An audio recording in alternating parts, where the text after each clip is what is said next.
السلام عليكم ورحمة الله وبركاته. إن الحمد لله نحمده ونستعينه من يهده الله فلا مضل له ومن يضلل فلا هادي له وأشهد أن لا إله إلا الله وأن محمدا عبده ورسوله أما بعد. أعوذ بالله من الشيطان الرجيم.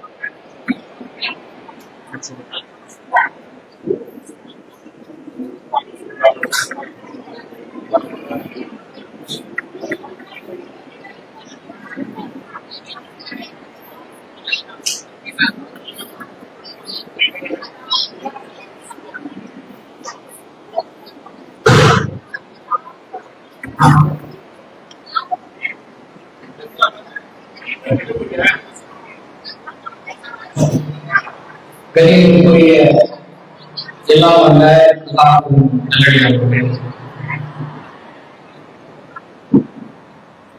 நம் அனைவரின் ஏக இறைவனின் அன்பும் அருளும் உண்டாகட்டுமாக. அல்லாஹ்வுடைய பேரருளால் தமிழ்நாடு தௌஹீத் ஜமாத்தின் சார்பாக அழகிய முன்மாதிரி இப்ராஹிம் அலைஹிஸ்ஸலாம் என்கின்ற 10 மாத கால தொடர் பிரச்சாரம் அறிவிக்கப்பட்டிருப்பதை நீங்கள் எல்லாம் அறிந்திருப்பீர்கள். நம்முடைய ஜமாத்தின் சார்பாக கடந்த காலகட்டங்களில் இது போன்ற பல தொடர் பிரச்சாரங்கள் நடைபெற்றிருக்கிறது. இதற்கு முன்பாக பித்அத் ஒழிப்பு மற்றும் சமுதாய பாதுகாப்பு மாநாட்டிற்காக 1 வருட கால தொடர் பிரச்சாரங்களிலே நாம் ஈடுபட்டோம். அதே போல திருக்குர்ஆன் மாநாடு, ஷிர்க் ஒழிப்பு மாநாடு, முஹம்மது ரசூலுல்லாஹ் என்ற மாவட்ட அளவிலான மாநாடு, இலக்கை நோக்கி இறைவனே வா என்கின்ற பிரச்சாரம், அன்னலாரின் அழகிய போதனையை உலகறிய செய்வோம் என்கின்ற பிரச்சாரம், தௌஹீதும் தர்பியத்தும் என்கின்ற தலைப்பிலான பிரச்சாரம், இப்படி நம்முடைய ஜமாத்தின் சார்பாக பல்வேறு தலைப்புகளில் தொடர் பிரச்சாரங்கள் நடைபெற்றிருக்கிறது. அந்த வரிசையில இப்போது நாம் அறிவித்திருக்கின்ற ஒரு பிரச்சாரம் 10 மாத காலத்திற்கான பிரச்சாரம் எதுவென்றால், அழகிய முன்மாதிரி இப்ராஹிம் அலைஹிஸ்ஸலாம் என்கிற தலைப்பில இந்த பிரச்சாரத்தை ஜமாத்தின் சார்பாக அறிவிக்கப்பட்டிருக்கிறது. இந்த செயல்பாடுகள், இந்த தொடர் பிரச்சாரங்கள் ஏன் என்பதை முதல்ல நாம் தெரிந்து கொள்ள வேண்டும். ஒவ்வொருவருக்கும் ஒவ்வொரு பணிகளை நோக்கி பயணிச்சுட்டு இருக்கிறார். இஸ்லாமிய சமூகத்தில் பார்த்தால் நிறைய இஸ்லாமிய அமைப்புகள் இருக்கிறாங்க, நிறைய முஸ்லிம் ஜமாத்துகள் இருக்கிறாங்க. அவர்களின் சக்திக்கு உட்பட்டு ஒரு குறைஞ்ச காலத்துல ஒரு சிறிய அளவுல பிரச்சாரம் செய்கின்ற போது நாம் மாத்திரம் ஓய்வில்லாமல் தொடர்ச்சியாக ஒன்றன் ஒன்றாக பல செயல்பாடுகளை, பல்வேறு தாவா பணிகளை கொண்டு செல்வதற்கு முக்கியமான காரணம் என்னவென்றால், அல்லாஹ் தன்னுடைய திருமறை குர்ஆனிலே சொல்லுகின்றார், நன்மையை ஏவி தீமையை தடுக்கக்கூடிய சமுதாயம்தான் மக்களில் சிறந்த சமூகம். குர்ஆனில் அல்லாஹ் சொல்லுகிறான், குன்தும் கைர உம்மத்தின் உக்ரிஜத் லின்னாஸ், மனித குலத்திலே தேர்ந்தெடுக்கப்பட்ட சிறந்த சமுதாயமாக நீங்கள் இருக்கிறீர்கள். ஏன் சிறந்த சமுதாயம்? يأمرون بالمعروف وينهون عن المنكر. நீங்கள் நன்மையை ஏவுகிறீர்கள், மக்களை தீமையிலிருந்து தடுக்கிறீர்கள். நன்மையை ஏவி தீமையை தடுக்கும் சமுதாயம் தான் மனிதர்களிலே தேர்ந்தெடுக்கப்பட்ட சிறந்த சமுதாயம் என்று அல்லாஹ் சொல்லுகிறான். இறைவன் சொல்லக்கூடிய சிறந்த சமுதாயமாக நாம் இருக்க வேண்டும். அல்லாஹ்வின் முன்னிலையில் நாளை மறுமை நாளில் நிறுத்தப்படுகின்ற போது இறைவனின் மார்க்கத்தை, இறை தூதரின் போதனைகளை உலகறிய செய்த அந்த சிறந்த சமூகத்தை சார்ந்த மக்களாக நாம் இருக்க வேண்டும் என்கின்ற அடிப்படையில இந்த பிரச்சாரங்களை ஒன்றன் பின் ஒன்றாக நாம் கொண்டு செல்கின்றோம். இது முக்கியமான ஒரு காரணம். இரண்டாவது மிக முக்கியமான ஒரு காரணம், நபிகள் பெருமானார் ஸல்லல்லாஹு அலைஹி வஸல்லம் அவர்கள் சொன்னார்கள், இறுதி ஹஜ்ஜின் பேருரை, ஹஜ்ஜத்துல் வதா என்று சொல்லப்படுகிற இறுதி ஹஜ் பேருரையின் போது நபிகளார் குறிப்பிட்டார்கள், பல்லிஹு அன்னி வலவ் ஆயத்தன். தோழர்களே கவனமாக கேட்டுக்கொள்ளுங்கள். பல்லிஹு அன்னி வலவ் ஆயத்தன். என்னிடமிருந்து ஒரே ஒரு ஆயத், ஒரு செய்தி உங்களுக்கு கிடைத்தாலும் அதை நீங்கள் பிறருக்கு கொண்டு செல்லுங்கள். நபிகளாரிடமிருந்து ஒரு செய்தி, இரண்டு செய்தி அல்ல, லட்சக்கணக்கான கோடிக்கணக்கான பல செய்திகள் நமக்கு கிடைத்திருக்கிறது. நமக்கு தெரிந்திருக்கிற செய்திகளை, குர்ஆனுடைய வசனங்களை, நபிமார்களின் வரலாறுகளை, நபிகளார் கற்றுத்தந்த நற்பண்புகளை, நபிகளார் காட்டி தந்த நல்ல போதனைகளை நம்மோடு நிறுத்திக் கொள்வது ஒரு மூமினின் பண்பு அல்ல. அதை பிறரிடத்திலே கொண்டு சேர்க்க வேண்டும். ஒரே ஒரு செய்தியை நீங்கள் தெரிந்தாலும் கொண்டு சேர்க்க வேண்டும் என்ற நபிமொழிக்கு ஏற்ப இந்த தொடர் பிரச்சாரங்களை நாம் கொண்டு செல்கின்றோம். தொடர் பிரச்சாரங்களை செய்வதற்கு, ஒவ்வொரு பணிகளாக நாம் முன்னெடுத்து செய்வதற்கு முக்கியமான காரணம், இறைவனும் இறை தூதர் ஸல்லல்லாஹு அலைஹி வஸல்லம் அவர்களும் இந்த தாவா பணியை, ஏகத்துவ அழைப்பு பணியை, சமூகத்திலே சீர்திருத்தம் செய்ய வேண்டிய இந்த சிறப்பான பணியை அதிகமாக நமக்கு வலியுறுத்தி சொல்றாங்க. குர்ஆன்ல நீங்க எடுத்து பார்த்தீங்கன்னா, இஸ்லாம் இறைவன் நமக்கு ஐவேளை தொழுகையை அந்த கடமை மட்டும் சொல்லி தரல. ரமலானுடைய மாதம் வந்தால் நோன்பு வைக்க வேண்டும் என்கிற கடமை மட்டும் அல்லாஹ் சொல்லி தரல. வசதி வாய்ப்பு செல்வம் படைத்தவர்கள் ஜகாத்தை வழங்க வேண்டும் என்ற கடமை மாத்திரம் அல்லாஹ் சொல்லி தரல. வசதி வாய்ப்புகளும் உடல் ஆரோக்கியமும் பெற்றிருக்கக்கூடிய ஒரு மனிதர் ஹஜ் என்கின்ற கடமையை செய்ய வேண்டும் என்று மட்டும் அல்லாஹ் சொல்லி தரல. அதோடு சேர்த்து நன்மையை ஏவ வேண்டும், தீமையை தடுக்க வேண்டும் என்கின்ற போதனையையும் அல்லாஹ் நமக்கு சொல்லி தருகின்றான்.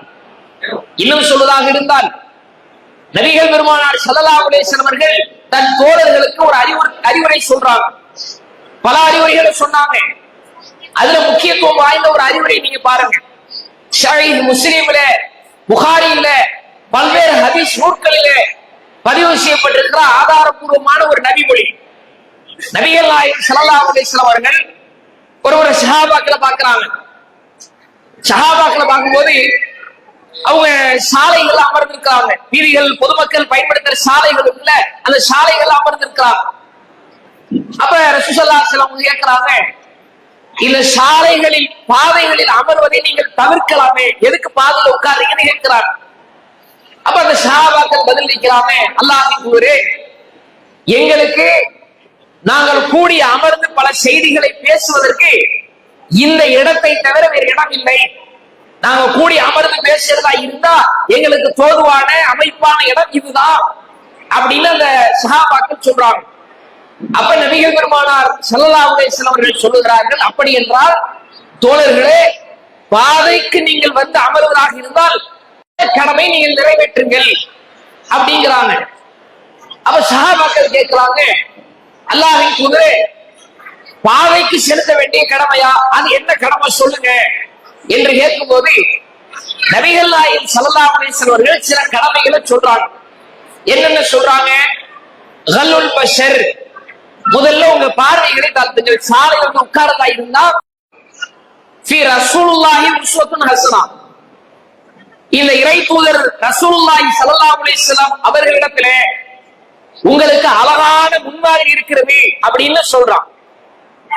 அல்லாஹ்வையும் மறுமையையும் நம்பிக்கை கொண்ட உலக மக்கள் அத்தனை பேருக்கும் சிறந்த முன்மாதிரி யார்? உஸ்வத்துன் ஹஸனா, அழகான முன்மாதிரி யார்? நபிகள் பெருமானாரை சொல்றான் இல்லையா, அந்த ரசூலுல்லாஹி ஸல்லல்லாஹு அலைஹி வஸல்லம் அவர்களுக்கு அல்லாஹ் சொல்லுகின்றார், இறை தூதர் இப்ராஹிம் அலைஹிஸ்ஸலாம் அவர்களிடத்திலே உங்களுக்கு அழகான முன்மாதிரி இருக்கிறது. நமக்கெல்லாம் முன்மாதிரி நபிகள் பெருமானார் என்றால், நபிகள் பெருமானாருக்கே முன்மாதிரியாக சொல்லப்பட்டவராக இப்ராஹிம் அலைஹிஸ்ஸலாம் அவர்கள் இருந்தார்கள். அவ்வளவு உயர்த்தி அல்லாஹ் பேசுறான். இன்னும் நீங்க குர்ஆன்ல பாருங்க, இப்ராஹிம் அலைஹிஸ்ஸலாம் அவர்களை எந்த அளவிற்கு அல்லாஹ் சிலாகித்து மேன்மைப்படுத்தி கண்ணியப்படுத்தி உயர்த்தி பேசுகிறான் என்று குர்ஆனை நீங்க எடுத்து பாருங்க. குர்ஆனில் அல்லாஹ் சொல்லுகிறான், இப்ராஹிம ஹலீலா, அல்லாஹ் இப்ராஹிமை உற்ற நண்பராக உற்ற தோழராக ஆக்கி கொண்டான். நமக்குன்னு தோழர்கள் இருப்பாங்க. நம்ம ஒவ்வொரு வயசுலையும் அந்த வயசுக்கு ஏற்ப தோழர்கள் வருவாங்க. மழலை பருவத்தில் இருக்கும், அந்த மழலை பேச்சு புரிகிற மாதிரி பருவத்தில் ஒரு நண்பன் இருப்பான். 1 வயசு 2 வயசு தான் ஆகும். நம்ம புள்ள என்ன பேசு நமக்கே விளங்காது. அதே வயதுடைய இன்னொரு பிள்ளைக்கு 2 பேரும் என்ன பேசிக்கிறாங்கன்னு புரிஞ்சிடும்.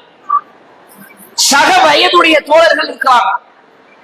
பள்ளிக்கூடம் போனால் அங்கே ஒரு தோழன், கல்லூரி போனால் அங்கே ஒரு தோழன், வேலைக்கு சென்றால் அங்கே ஒரு தோழன், திருமணம் ஆனதற்கு பிறகு நாங்கெல்லாம் கல்யாணம் முடிச்சு செட்டு அப்படின்னு ஒரு தோழன், வயசு போச்சுன்னு வயசானவர்கள் ஒரு தோழன். ஒவ்வொரு வயசுலையும் ஒரு நண்பர்களின் கூட்டம் உருவாகுதா இல்லையா? இந்த நண்பர்கள் எதுக்கு?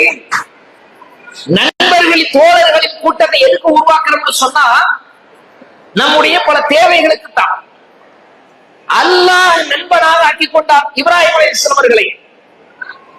நமக்கு தேவை இருக்கிறதுனால இப்ராஹிம் நம்ம சக வயதுடையவர்களை தோழர் ஆக்குறோம். அல்லாஹ்வுக்கு தேவை இருக்குதா? அல்லாஹ் குர்ஆனிலே சொல்லுகிற போது, குல் நபியே நீங்கள் சொல்லுங்கள், ஹுவல்லாஹு அஹத், வணக்கத்திற்குரியவன் அவன் ஒரே ஒருவன் மட்டும்தான். அல்லாஹு ஸமத், அவனுக்கு எந்த தேவையும் கிடையாது.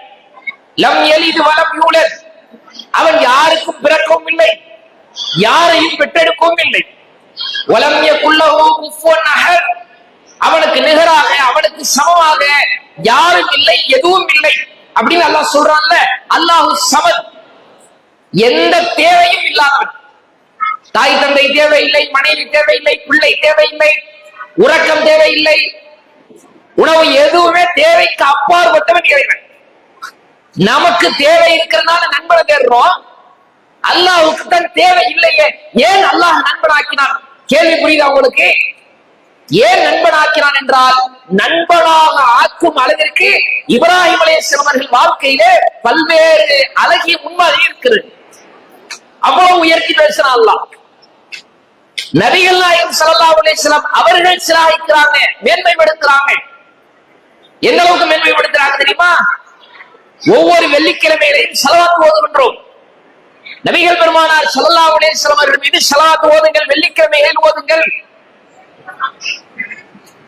அல்லாஹும்ம ஸல்லி அலா முஹம்மதின் வ அலா ஆலி முஹம்மதின் கமா ஸல்லைத, இறைவா எங்கள் இறை தூதர் நபிகள் நாயகம் ஸல்லல்லாஹு அலைஹி வஸல்லம் அவர்கள் மீதும் வ அலா ஆலி முஹம்மதின், அவருடைய குடும்பத்தார் மீதும் நீ அருள் செய்வாயாக. எப்படி அருள் செய்ய சொல்றாங்க ரசூலுல்லாஹ்? நபிகள் நாயகத்தின் மீது ஓதக்கூடிய ஒரு ஸலவாத்தை நமக்கு கற்றுக் கொடுக்கிறாங்க. அந்த ஸலவாத்தை எப்படி ஓத சொல்லி தர்றாங்கன்னு பார்த்தா, அல்லாஹும்ம ஸல்லி அலா முஹம்மதின் வ அலா ஆலி முஹம்மதின் கமா ஸல்லைத அலா இப்ராஹீம வ அலா ஆலி இப்ராஹீம இன்னக ஹமீதும் மஜீத். இப்ராஹிம் அலைஹிஸ்ஸலாம் அவர்கள் மீதும் அவர்களின் குடும்பத்தார் மீதும் நீ எப்படி அருள் செய்கிறாயோ அது மாதிரி எங்கள் இறை தூதர் ஸல்லல்லாஹு அலைஹி வஸல்லம் அவர்களுக்கும் அவர்களின் குடும்பத்தாருக்கும் நீ அருள் அருள் செய்வாயாக என்று ஸலவாத்தில் கூட, ரசூலுல்லாஹ்க்கு பிரார்த்தனை செய்யக்கூடிய ஸலவாத்தில் கூட இப்ராஹிம் அலைஹிஸ்ஸலாம் அவர்களை சேர்த்துதான் நம்ம ஸலவாத் ஓதுறோம். சிந்திச்சு பாருங்க. வெள்ளிக்கிழமைகளில் ஸலவாத் ஓதுகிறோம்.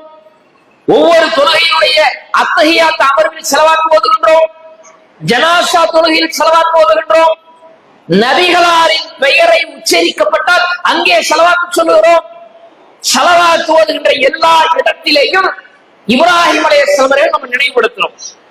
நாம என்ன நினைச்சுக்கிட்டோம்னா, ஹஜ் பெருநாளத்தை இப்ராஹிம் அலைஹிஸ்ஸலாம் அவர்கள் நினைக்கிறதா, அவங்களுடைய வாழ்க்கை வரலாறை பேசுறதா நாம் நினைக்கிறோம். ஹஜ் பெருநாளில் மட்டுமல்ல, ஒவ்வொரு என்ன ஓதணும்? முதல்ல ஸலவாத் ஓதுங்க. அல்லாஹும்ம ஸல்லி அலா முஹம்மதின் வ அலா ஆலி முஹம்மதின் கமா ஸல்லைத அலா இப்ராஹீம வ அலா ஆலி இப்ராஹீம இன்னக ஹமீதும் மஜீத். அல்லாஹும்ம பாரிக் அலா முஹம்மதின் வ அலா ஆலி முஹம்மதின் கமா பாரக்த அலா இப்ராஹீம் வ அலா ஆலி இப்ராஹீம் இன்னக ஹமீதும் மஜீத். ஸலவாத் ஓதுறமே. ஹஜ் பெருநாள்ல மட்டும் இப்ராஹிம் அலைஹிஸ்ஸலாம் நம்ம நினைச்சு பார்க்கல. ஒவ்வொரு ஐவேக்கு போன்று ரசூலுல்லாஹ்க்கு நீ அருள் செய்வாயாக. தொழுகை அத்தஹியாத் அமர்வுல உட்கார்றோம். ஸலவாத் ஓதுகிறோம். வெள்ளிக்கிழமை வந்தால் வெள்ளிக்கிழமை தோறும் ஸலவாத் ஓதுகிறோம். அல்லாஹ்வும் ஒரு பக்கத்தில் திருமறையிலே இப்ராஹிம் அலைஹிஸ்ஸலாம் அவர்களை மேன்மைப்படுத்துகிறார். ஹதீஸ்கள் முழுக்க, நபிகளாரின் வாழ்க்கை முழுக்க இப்ராஹிம் அலைஹிஸ்ஸலாம் அவர்கள் வாழ்க்கையை மேன்மைப்படுத்தி சொல்லுகிறார்கள். அப்படி என்றால் நாம் எல்லாம் அதிகம் கவனம் செலுத்த வேண்டிய அளவிற்கு இப்ராஹிம் அலைஹிஸ்ஸலாம் அல்லாஹ்வின் ரசூலும் நமக்கு அதிகமாகவே வலியுறுத்தி சொல்றாங்க. இப்ப கவனிச்சு பாருங்க, இப்ராஹிம் அலைஹிஸ்ஸலாம் அவர்கள் வாழ்க்கையில என்ன முன்மாதிரி இருக்கிறது? நிறைய முன்மாதிரிகளை பேசலாம். பேசுவதை இந்த ஒரே பேச்சில், ஒரே சொற்பொழிவில் அனைத்து முன்மாதிரிகளையும் சொல்லி முடிக்க முடியாது. அதனால் குறிப்பிட்ட ஒரு சில செய்திகளை உங்கள் கவனத்திற்கு சொல்கிறேன். கவனமா கேட்டுக்கங்க. இப்ராஹிம் அலைஹிஸ்ஸலாம் அவர்கள் வாழ்க்கையிலே கவனிக்க வேண்டிய முக்கியத்துவம் வாய்ந்த முதன்மையான இடத்திலே இருக்கின்ற ஒரு முன்மாதிரி என்ன தெரியுமா? அவருடைய ஈமானின் உறுதி, இறைவனின் மீது வைத்திருந்த நம்பிக்கை, ஆழமான நம்பிக்கை. உலகத்திலே எந்த ஒரு மனிதனும் இப்படி அல்லாஹ்வை நம்பியிருக்கவே முடியாது என்று சொல்லும் அளவிற்கு இப்ராஹிம் அலைஹிஸ்ஸலாம் அவர்கள் அல்லாஹ்வை அவ்வளவு அழுத்தம் திருத்தமாக உறுதியாக நம்பியிருந்தார்கள். எந்த அளவிற்கு தெரியுமா? அல்லாஹ்விடத்திலே கேட்கிறாங்க, இறைவனிடத்திலே பிரார்த்திக்கிறார்கள். இறைவா, என்னுடைய தலைமுடிகள் எல்லாம் நிறைய மின்னுகிறது, நாடி நரம்புகள் எல்லாம் தளர்ந்து போய்விட்டது, உடல் சத்துக்களை இழந்து பலவீனமாய் போய்விட்டது. இருந்த போதிலும் நான் உன்னிடத்திலே கேட்கின்றேன், எனக்கு ஒரு வாரிசை, எனக்கு ஒரு பிள்ளையை ஏற்படுத்தி கொடு. இப்ராஹிம் அலைஹிஸ்ஸலாம் அவர்கள் கேட்கிறாங்க பலாண்டுகாலம் கேட்டுக்கொண்டே இருக்கிறார்கள். அல்லாஹ் இப்ராஹிம் அலைஹிஸ்ஸலாம் அவர்களுடைய அந்த ஈமானிய உறுதியை பார்க்கின்றார். அல்லாஹ் சொல்லுகிறான் திருமறையிலே, அடியார்களே, நீங்கள் பிரார்த்திப்பதாக இருந்தால் என்னிடத்திலே பிரார்த்தியுங்கள். குர்ஆனிலே அல்லாஹ் சொல்லுகின்றார், ஸஅலக இபாதி அன்னி ஃபஇன்னி கரீப். என்னை பற்றி என் அடியார்கள் உங்களிடத்திலே கேட்டார். ரசூலுல்லாஹ் அல்லாஹ் சொல்றான், அல்லாஹ் எங்க இருக்கிறான், அல்லாஹ்வுடைய ஆற்றல் என்ன, வல்லமை என்னன்னு அல்லாஹ்வை பற்றி என் அடியார்கள் உங்களிடத்திலே கேட்டால் நபியே நீங்கள் சொல்லுங்கள், ஸஅலக இபாதி அன்னி ஃபஇன்னி கரீப். அல்லாஹ் உங்களுக்கு அருகாமையில் இருக்கின்றான், உங்கள் பிடரின் நரம்பை விடவும் அருகாமையில் இருக்கின்றான். உஜீபு தஅவத தாஇ இலா தஆனி. அழைப்பவரின் அழைப்புக்கு அல்லாஹ் பதிலளித்துக் கொண்டிருக்கிறார். அல்லாஹ்விடத்துல நாம அழைக்கிறோம், பிரார்த்திக்கிறோம்ல, யா அல்லாஹ் யா ரப்பே அழைக்கிறோம்ல. அல்லாஹ் சொல்லுகின்றார், இலா தஆனி ஃபல்யஸ்தஜீபு லி வல்யுமினு பி. அழைப்பவரின் அழைப்புக்கு நான் பிரார்த்தனையை ஏற்கின்றேன், அவனுக்கு பதில் சொல்லிக் கொண்டிருக்கிறேன். பிரார்த்திப்பவன் என்னிடத்திலே பிரார்த்திக்கட்டும். அல்லாஹ்வை விட்டுட்டு இன்னொரு அளவை தேடல. இன்றைக்கு இருக்கிற முஸ்லிம்களிடத்திலே, முஸ்லிம் உம்மத்திடத்திலே, சமுதாய மக்களிடத்திலே பார்த்தால் இந்த பலகீனம் இருக்கிறது. ஒரு பிரார்த்தனையை கேட்கிறோம், மிஞ்சி போனா எவ்வளவு வருஷத்துக்கு கேட்போம்? திருமணமாகி 3 மாதம் 4 மாதம் 5 மாதம் 1 வருடம் கடந்து விட்டது. அல்லாஹ் அல்லாஹ் பிள்ளைய கொடுன்னு கேட்டுக்கிட்டே இருந்தவங்க கொஞ்ச காலத்துக்கு பிறகு மனமாற்றம் ஏற்படுது. ரொம்ப சிறப்பு மிகுந்த பிரசித்தி பெற்ற ஒரு சிறப்பு தர்கா ஒன்று இருக்குது. எதுக்கு நீங்க ஒரு தடவை அங்க போயிட்டு வந்து பாருங்களேன், ஒரு மாற்றம் கிடைக்கும். ஒரு தடவை ஓதி பாருங்களேன், ஒரு தடவை மந்திரிச்சு பாருங்களேன், தாயத்தை கட்டி பாருங்களேன். ஒரே ஒரு தடவை இந்த அவுலியாக்கள் இடத்துல நீங்கள் கேட்டு பாருங்கள் என்று மனமாற்றம் அடைந்து தர்காவை நோக்கி செல்லக்கூடிய முஸ்லிம் சமூகத்தை இன்றைக்கு எத்தனையோ மக்களை பார்க்கணும். இல்லன்னு சொல்லுங்க பார்ப்போம். எடுத்த உடனேயே தர்கால போய் நிக்கல, நன்றாக கவனிக்கணும். அல்லாஹ்விடத்துல கேட்கிறாங்க, கேட்ட ஒரு குறைஞ்ச காலத்துக்கு பிறகு தர்காவை நோக்கி ஓடி செல்கிறார்கள் என்றால் தர்காவை நோக்கி ஓட செய்தது எது? ஏன் ஓடி போனான்? இறந்து மண்ணோடு மண்ணாக மக்கி எலும்புகள் கூட இல்லாதவர்களுக்கு மக்கி விட்ட நம்மை போன்ற அடியார்களிடத்திலே கையேந்துகிறார். நெற்றியை கொண்டு போய் வைத்து சஜிதா செய்கின்றார். அங்கே அங்கும் இங்குமாக உருண்டு பிறழுகிறார். காணிக்கை செலுத்த, நேர்த்தியை செலுத்த, வணக்க வழிபாடு எல்லாமே இறைவனை விட்டுவிட்டு இறந்தவருக்காக மாறி போகிறது என்றால் ஏன் மாறினான்? அல்லாஹ்வின் மீது நம்பிக்கை குறைஞ்சதுனாலதானே. நல்ல நீங்க யோசிச்சு பாருங்க. இன்றைக்கு தமிழகத்திலே ஆயிரக்கணக்கான தர்காக்கள் இருக்கிறது. பிரபலமான பெரும் தர்காக்கள். நாகூர் ஷாஹுல் அமீன் பாதுஷா, ஏர்வாடி இப்ராஹிம் ஷா, தமிழகத்திலே பிரசித்தி பெற்ற பிரபலமான பெரும் தர்காக்கள் இருக்கிறது. இது போக ஒவ்வொரு ஊருக்கும் பாசிப்பட்டினம், கோட்டைப்பட்டினம், ஒவ்வொரு சின்னஞ்சிறிய தர்காவில் இருந்து பிரபலமான தர்காக்கள் வரைக்கும் ஆயிரக்கணக்கான தர்காக்கள் இன்றைக்கு தமிழகத்தில் இருக்கிறது. இந்த தர்காக்கள் உருவானது எப்படி? தமிழகத்தில் தர்காக்களின் உருவாக்கம் எப்படி, ஏன் வந்தது? இஸ்லாத்துக்கு தர்காக்கு சம்பந்தம் இல்லை. கபர் வழக்கு வழிபாட்டுக்கு இஸ்லாத்துக்கு சம்பந்தம் இல்லை. சமாதி வழிபாடு என்பது முழுக்க முழுக்க கிறிஸ்தவ மதத்தை சார்ந்த ஒரு வழிபாடு, யூத மதத்தை சார்ந்த ஒரு வழிபாடு. யூதர்களின் கிறிஸ்தவர்களின் கலாச்சாரம் என்ன தெரியுமா? இறந்தவர்களின் அந்த அடக்க ஸ்தலத்தின் மீது கட்டடம் எழுப்புவாங்க, கல்லறை எழுப்புவார்கள், சமாதிகளை கட்டிடமாக கட்டுவார்கள். யூத நசாராக்களின் கலாச்சாரம் முஸ்லிம் சமூக நம்பிக்கை இழக்க போய்தானே. இப்ராஹிம் அலைஹிஸ்ஸலாம் அவர்கள் அதற்கு முன்மாதிரியாக வாழ்ந்து காட்டுகிறார்கள். அதே உன்னை விட எனக்கு பல சோதனை வந்துச்சு. நீ என்ன சோதிக்கப்பட்டுட்ட? உணவில்லாமல் சோதிக்கப்பட்டிருப்பியா? உடை இல்லாமல் சோதிக்கப்பட்டிருப்பியா? தண்ணீர் இல்லாமல் சோதிக்கப்பட்டிருப்பியா? உன் வாழ்க்கையெல்லாம் மிஞ்சிய கோடானு கோடி என் மனைவி பிள்ளைகளை ஆள் நடமாட்டம் இல்லாத பாலைவன பள்ளத்தாக்கிலே விட்டு வர சொன்னான், விட்டு வந்தேன். என்னுடைய அருமை மகனை, பாசத்திற்குரிய பிள்ளையை, என்னுடைய உயிரின் மறு உருவமான என் வாரிசை அறுத்து பலியிட சொன்னான், அதற்கு முயற்சித்தேன். என் சோதனையா உனக்கு வந்துச்சு? இப்ராஹிம் அலைஹிஸ்ஸலாம் கேட்கல. அந்த வரலாறை படித்தால், குர்ஆனை வாசித்தால் அந்த வரலாறு நம்மள நேருக்கு நேரா கேள்வி கேட்குது. அடே, ஏன் சோதனை உனக்கு வந்துச்சா? இல்ல இல்ல, பல மலையை நொறுக்கிற அளவுக்கு சோதனை அல்லாஹ் எனக்கு கொடுத்தான். அப்போது கூட நான் அல்லாஹ்வின் மீது நம்பிக்கை இழக்கல. நீ ஏன் அல்லாஹ் மேல நம்பிக்கை இழக்கிற? இப்ராஹிம் அலைஹிஸ்ஸலாமுடைய ஈமானிய உறுதியை பாருங்க. அந்த சமூகத்து மக்கள் இப்ராஹிம் அலைஹிஸ்ஸலாம் அவர்களுக்கு மிகப்பெரிய ஒரு சதி செய்தார்கள். எப்பேற்பட்ட சதி தெரியுமா? தீயிலே போட்டு பொசுக்கக்கூடிய அளவிற்கான சதி. ஒரு கட்டிடத்தை எழுப்புகிறார்கள். அந்த கட்டிடம் முழுக்க நெருப்பால் நிறைந்திருக்கிறது.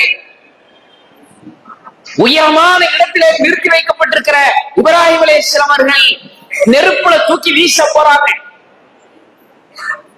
அப்ப கூட இப்ராஹிம் அலைஹிஸ்ஸலாம் அவர்கள் வார்த்தை என்ன வார்த்தை தெரியுமா?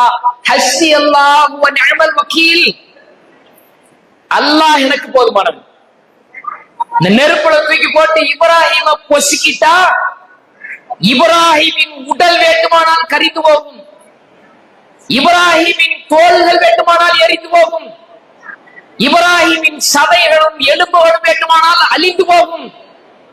உள்ளத்திலே கொண்டிருந்த அல்லாஹ்வின் ஈமானும் இறை நம்பிக்கையும் அழியுமா? சொன்னாங்க ஹஸ்பி அல்லாஹ் வ நிஅமல் வக்கீல். அடே அல்லாஹ் எனக்கு போதுமானவன். என்னை பாதுகாப்பதற்கும் எனக்கு பொறுப்பேற்பதற்கும் என்னை பாதுகாக்க பராமரிக்க என் ரப்பு போதுமானவன். தூக்கி போட்டா போட்டுக்க.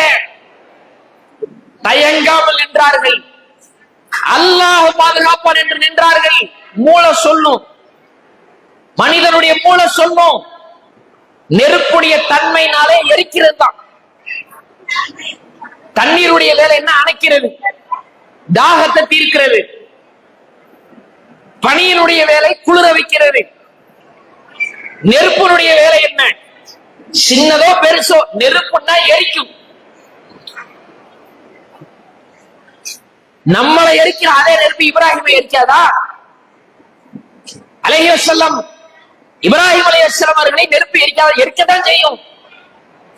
நெருப்புக்கு தெரியுமா இவர் தான் எரிக்கணும், அவர் தான் எரிக்கணும், இவர் தான் எரிக்க கூடாது? நெருப்புக்கு தெரியுமா? யார தூக்கி உள்ள போட்டாலும், எந்த பொருளுக்கு உள்ள போட்டாலும் நெருப்புடைய தன்மை எரிச்சு சாம்பலாக்கி சாம்பலை கொடுத்துரும். மூளை சொல்லும் நெருப்பு எரிச்சிரும்னு. ஆனால் நம்பிக்கை சொல்லுகிறது இல்ல, நெருப்பால் என்னை ஒன்றும் செய்ய முடியாது. ஏனென்றால் அல்லாஹ் இந்த நெருப்பை கொண்டு என்னை பாதுகாப்பான். இப்ராஹிம் அலைஹிஸ்ஸலாம் அவர்கள் சொன்னார்கள் ஹஸ்பி அல்லாஹ் வ நிஅமல் வக்கீல். அல்லாஹ் எனக்கு போதும், அல்லாஹ் என்னை பாதுகாப்பான், அவன் எனக்கு போதுமானவன் என்றார்கள். அல்லாஹ் நெருப்புக்கு கட்டளையிட்டார், நெருப்பே இப்ராஹிமிற்கு நீ குளிர்ச்சியாக மாறு. உள்ள போய் கிடக்குறாங்க, வெந்து எரிஞ்சு சாம்பலாகி வெளியே வருவாங்கன்னு பார்த்தா அவங்க பாட்டு ஹாப்பியா உள்ள கிடக்குறாங்க. நெருப்பு ஒண்ணுமே செய்யல. எரிக்கக்கூடிய தன்மையை, பொசுக்கக்கூடிய தன்மையை அல்லாஹ் நெருப்புக்கு எடுத்துட்டா அதை குளிர்ச்சியாக மாற்றினான். குர்ஆன் இந்த வரலாறை சொல்லலையா? தாய்மார்களே, இஸ்லாமிய சமூகத்து மக்களே, சிந்தித்து பாருங்கள். அப்படி என்றால் இப்ராஹிம் அலைஹிஸ்ஸலாம் அவர்கள் இறைவனின் மீது எவ்வளவு உறுதியான நம்பிக்கை வைத்திருந்தார்கள். அப்படி உறுதியான நம்பிக்கை நமக்கு இருக்குதா? இப்ராஹிம் அலைஹிஸ்ஸலாம் அவர்கள் வாழ்க்கை இறை நம்பிக்கையில் என்றைக்கும் சளைத்து போகாதீர்கள். வலா தஹினு, தளர்ந்து விடாதீர்கள். வலா தஹஸனு, கவலைப்படாதீர்கள். வஅன்துமுல் அலௌன இன் குன்தும் முஃமினீன். இறைவனின் மீது யார் உறுதியாக நம்பிக்கை கொண்டிருக்கிறார்களோ அவர்களுக்கே இறுதி வெற்றி அல்லாஹ் வழங்குவார். அல்லாஹ் வெற்றியை கொடுத்தார் இப்ராஹிம் அலைஹிஸ்ஸலாம் அவர்களுக்கு. இறை நம்பிக்கையில் எப்படி வாழ வேண்டும் என்பதற்கு சிறந்த முன்மாதிரியாக இப்ராஹிம் அலைஹிஸ்ஸலாம் அவர்கள் வாழ்க்கை பார்க்கிறோம். அது மட்டுமல்ல, இன்னும் இப்ராஹிம் அலைஹிஸ்ஸலாமுடைய வாழ்க்கையில் காண கிடைக்கக்கூடிய முக்கியமான ஒரு படிப்பினை. எப்பேற்பட்ட படிப்பினை என்றால், அல்லாஹ்விடத்துல கேட்கிறாங்க, தன் பிள்ளைகளுக்கு சொல்லிக் கொடுக்கிறார்கள். யா அய்யுஹல்லதீன ஆமனூ, இறை நம்பிக்கை கொண்டவர்களே, நீங்கள் மரணிக்கின்ற போது மூமின்களாக முஸ்லிம்களாக அன்றி மரணித்து விடாதீர்கள். பிள்ளைகளுக்கு சொன்ன முக்கியமான அறிவுரை. அவங்க முஸ்லிம்கள் தானே, அவங்களுடைய பிள்ளைகள் முஸ்லிம்கள் தானே. ஆனாலும் இப்ராஹிம் அலைஹிஸ்ஸலாம் அவர்கள் சொல்லித் தருவது என்ன? முஸ்லிம்களாகவே அன்றி மரணித்து விடாதீர்கள். அப்படி என்றால் நீ சாகின்ற வரைக்கும் இஸ்லாத்தை பெற வேண்டும். உன் உயிர் பிரிகின்ற வரைக்கும் இஸ்லாம் இருக்க வேண்டும். உயிருக்கு பயந்து இஸ்லாத்தை விட்டாங்க. இன்னைக்கு பார்க்கிறோம், சர்வசாதாரண பல காரியத்திற்கு இஸ்லாத்தை தூக்கி எறியும். ஒரு திருமணமா இருக்கட்டுமே, ஆடம்பர திருமணம் நடத்துறாங்க, அனாச்சாரமா நடத்துறாங்க, விதாத்துகளோடு நடத்துறாங்க. இஸ்லாம், ஈமான், இஸ்லாத்தின் சட்டம் எல்லாம் இரண்டாவது. இப்ப இங்க யாருதான் தேவை? உறவுகள் தேவை, குடும்பம் தேவை. நம்மள மரியாதையோடு அணைச்சிருக்கிறாங்க, அதுக்கு நாம ரெஸ்பெக்ட் கொடுக்கணும், நாம திருப்பி மரியாதை செய்யணும். இஸ்லாம் அனாச்சாரமான திருமணத்தை தடுத்திருக்கிறது, விதாத்தான திருமணத்தை தடுத்திருக்கிறது. ஏன் அதை மீறி செய்றீங்கன்னு கேட்டா, குடும்பத்தை உறவை பகிச்சிக்க முடியுமா? நல்லது கெட்டதுக்கெல்லாம் நாமளும் கலந்துக்கணும் தானே. இஸ்லாத்தை திருமணத்தின் பெயரால் இரண்டாவது பட்சமாக தூக்கி எறிகின்ற முஸ்லிம்களை இன்றைக்கு பார்க்கிறோம். பதவிக்காக இஸ்லாத்தை தூக்கி எறியக்கூடிய முஸ்லிம்களை இன்றைக்கு பார்க்கிறோம். பொருளாதாரத்திற்காக இஸ்லாத்தை தூக்கி எறிகின்ற முஸ்லிம்களை பார்க்கிறோம். இப்ராஹிம் அலைஹிஸ்ஸலாம் அவர்கள் சொல்லித் தருகிறார்கள், பிள்ளைகளே, எந்த காரணத்தை கொண்டும் நீங்கள் முஸ்லிம்களாகவே தவிர மரணித்து விடாதீர்கள். மரணிக்கும் போது, நம்முடைய உயிர் பிரியும் போது நாம் முஸ்லிமா இருக்கணும். முஸ்லிமா வாழ்றதும் சரி, முஸ்லிமா சாகிறதும் சரி, இந்த உலகத்துல சாதாரணம் அல்ல. பலஸ்தீனத்து மக்களை பாருங்கள். நாங்கள் மூமின்களாகவே முஸ்லிம்களாகவே பிறந்தோம். தூய மார்க்கமான இஸ்லாத்திலே பிறந்த நாங்கள் தூய மார்க்கமான இஸ்லாத்திலேயே சாவோம். எந்த விதமான தாக்குதலுக்காகவும் இஸ்லாத்தை விட்டு கொடுக்க மாட்டோம்.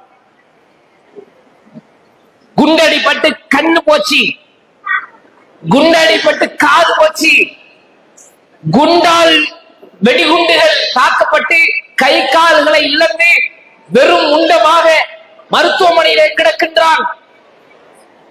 தாய் இழந்துட்டா, தகப்பனை இழந்துட்டா, பிள்ளையை இழந்துட்டா, மனைவியை இழந்துட்டா. ஒரு சின்னஞ்சிறிய சிறுவன் தன்னுடைய விளையாட்டு பொம்மையை கையில எடுத்துக்கொண்டு நிற்கிறான். ஒரு நாளும் பலஸ்தீனத்து மக்கள் ஒரு நாளும் என்று சொல்லல, இந்த குண்டடிப்பட்டு நான் சாகணுமா? வாழ வேண்டிய வயசில் ஏன் சாக வேண்டும்? யூதனுக்கு அடிமையாகிட்டு போயிடலாம். அடிமையானாங்களா? சிறு வயதில் இருந்தே பழக்கப்படுத்துறாங்க. இப்ராஹிம் அலைஹிஸ்ஸலாம் அவர்கள் தன் பிள்ளைக்கு சொல்லிக் கொடுத்ததின் அந்த அறிவுரையை, அந்த முன்மாதிரியை வெளிப்படுத்துறாங்க. இஸ்லாம் தான் எங்களுக்கு முதன்மையானது. என் தாயா இருக்கட்டும், தகப்பனா இருக்கட்டும், மனைவி பிள்ளைகளா இருக்கட்டும், ஏன் என் உயிரை வாழ வைத்துக் கொண்டிருக்கிற, உடலிலே ஓடிக்கொண்டிருக்கிற இந்த ரூஹாக இருக்கட்டும், இதற்கும் மேலாக முதன்மையான எனக்கு இஸ்லாம் தான். இதுக்கு அடுத்ததுதான் எல்லாம்.